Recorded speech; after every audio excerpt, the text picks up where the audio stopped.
Katie Warner, and today I'm going to be talking to you about the Ramayana.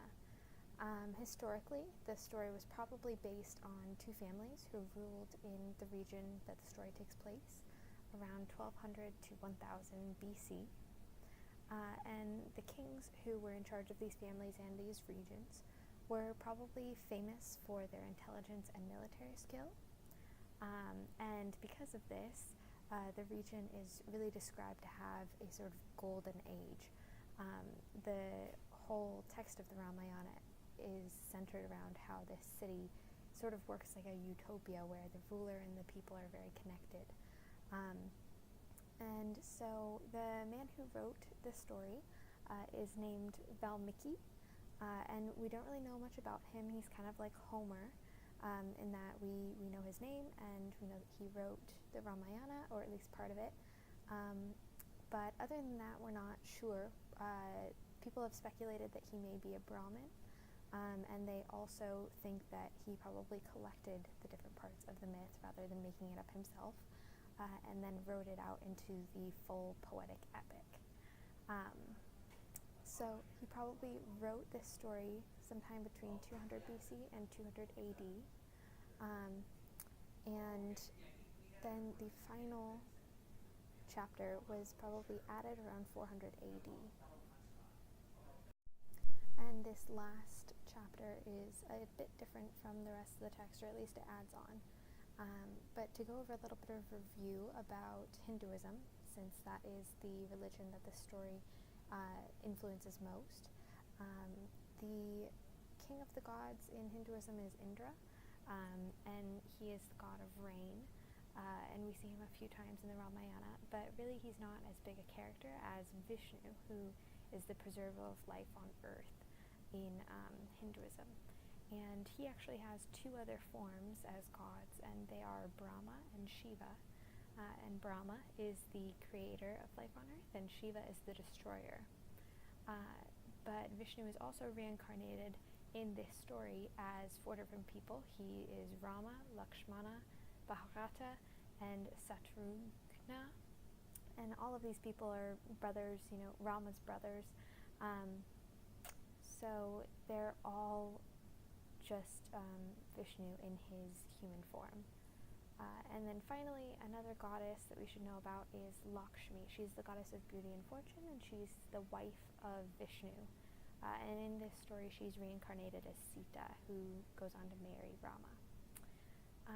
And some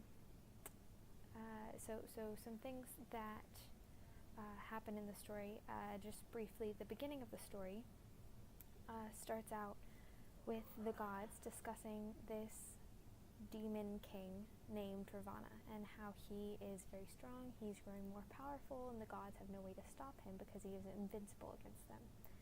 So they decide to send Vishnu down in the form of Rama and his brothers, so that Rama will be able to stop Ravana once he gains more and more power. So Rama is actually born to Dasharatha, who has been praying for a son because he is the king of, I'm going to pronounce this wrong, but it's Ahoidya, I believe.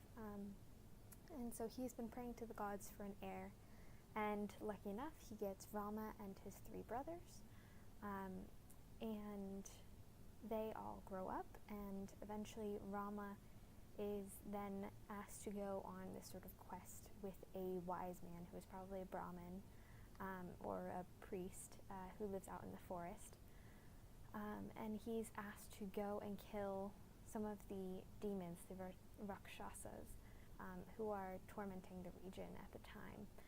And so he goes out, wins a whole bunch of glory because he's killing all of these demons and he's bringing peace back to the land. And by the time that he's done, he actually stops by Sita's kingdom, or her father's kingdom, and he ends up marrying her because he is able to string a bow that nobody had been able to do before, and so Sita's father is very impressed and gives her to him as a wife. And then they return to his kingdom, but they aren't able to stay very long because although Rama thought that he was going to inherit the throne, his father's wife, who is not his mother but Bharata's, asks the king if Bharata can have the throne instead, and makes him swear that Bharata will be the one with the throne, and that Rama will have to go into exile. So Rama follows his father's orders, and he, Sita, and Lakshmana all go into the forest together, and they live quite happily for some time, until the sister of Ravana actually comes out to see Rama, and she falls in love with him immediately, thinks that he's a beautiful man, so she asks him to come back to her kingdom with her, or at least lay with her, and Rama doesn't want to do that because he has a beautiful wife, and so he starts making fun of her, and she becomes very offended, starts making threats, and finally Lakshmana and Rama together sort of mutilate her and cut off her ears and nose, and it's kind of a terrible description, but then the sister of Ravana goes back to her brother and cries about how ashamed she is and how she was embarrassed by these humans, and so Ravana goes out to take revenge on Rama and kidnaps Sita because he thinks that she is beautiful as well. So he kind of does that in revenge and also in self-interest. So then Rama swears that he will get Sita back and that he will get revenge on Ravana, or at least, he wants to kill him, and so he, at this point, enlists the help of some monkeys who are very intelligent beings, and one specifically is named Hanuman, and he is the one who finds Sita, brings Rama to Sita, and once that happens, Rama and Ravana have a very long battle, throughout which Ravana is not looking out for the best interest of his people. He keeps on fighting even though he knows that it'll condemn some of his warriors, and it's not the right thing to do, and even his brother turns against him and goes to Rama's side because he knows that it's not righteous in any way. So then eventually Rama wins the battle, and everybody is happy about it. He gets Sita back, but interestingly enough, they do say that Ravana was a terrible king, but that he was a good warrior. He was a good hero. And so finally Rama and Sita return to their kingdom together, and Rama takes the throne from Bharata very peacefully. Bharata wants him there, of course, and so they actually, just as it seems that they are going to settle down and have a nice life together, Rama has to ask Sita to leave, to sacrifice herself, because he can't be sure that she didn't do anything with Ravana, anything unfaithful. And especially his people are the ones who would doubt this because they aren't in love with Sita yet. So he asks her to leave, and she says that if she can't be with him, then she would rather die, so she decides to sacrifice herself on a pyre. But when she steps into the flames, the god of fire comes out and saves her, and through this it is shown that she is pure and that she deserves everyone's admiration and trust. So Rama is able to take her back as a wife, and they rule the kingdom together, and that's pretty much the end of the Valmiki part of the story, I believe. And then the last chapter is when Sita actually is doubted again by Rama's people, and Rama, of course, has to be faithful to his people as a king, so he asks her to leave again, and she decides to go back to her mother, Mother Earth, and when she does that, she is actually sort of swallowed up by the earth, and her human form goes away, and she returns to the heavens as Lakshmi, the goddess. And so after a few years of ruling alone, Rama is asked if he would like to return to the heavens as well, and he makes that decision to go back, and he returns to the form of Vishnu, just as Sita has returned to the form of Lakshmi. And in this we can kind of see the rebirth after death in Hindu culture. So that's about the end of the story, but some vocab that you should probably know for Hinduism. is first karma, and karma is a very common term, but very basically it's the effects of the actions of a person, whether in this life or in the next. So to follow that up, there's the term dharma, and dharma is the duty or path in life that people must follow. And it also includes, sort of the moral aspect, that people should be moral. That's their duty as well. But it's also depending on, your place in society, your job, who your parents are, all of that, who you have to be loyal to. And so if you follow your dharma, then you'll have good karma, and you'll be reincarnated in a better life. And that cycle of reincarnation, the death and rebirth, is actually called samsara, and that's the next vocab term that I wanted to bring up. And so in Hinduism, it's actually more of a tiring cycle. It's not as much like rejoicing at being rebirthed every single time. People want to find peace and to find sort of oneness with the universe and with the gods. And when they find that, they're able to find moksha, which is release from this samsara, this cycle of rebirth. So those are the main vocab terms that I had. But just to talk about a few interesting aspects of the story in reference to the culture behind it, and also the religion behind it. First off, one interesting thing is that men in Hinduism normally have 4 stages of life, and we can kind of see those actually with the story of the Ramayana, just because the first one is studying the Vedas, which are religious texts, and while Rama doesn't really study the Vedas, he does sort of go into an apprenticeship almost with the Brahmin at the beginning of the story, where he fights off the demons.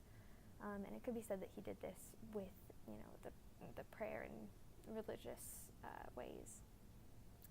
And the next stage is becoming a householder, which we can see when he finishes his apprenticeship and then goes to marry Sita and comes back to the kingdom.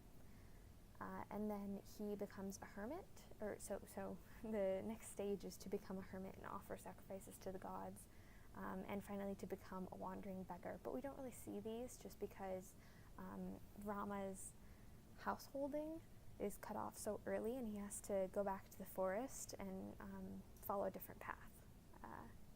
But that brings us to another point, which is following your path and dharma. And so dharma kind of explains a lot of elements in the story that you may question. So, for example, why does Rama have to condemn Sita twice? And that would be because he has to follow his dharma. As a ruler, he has to follow what his people want. And if his people are having doubts about Sita, then he must mirror that, and he must sort of push her away.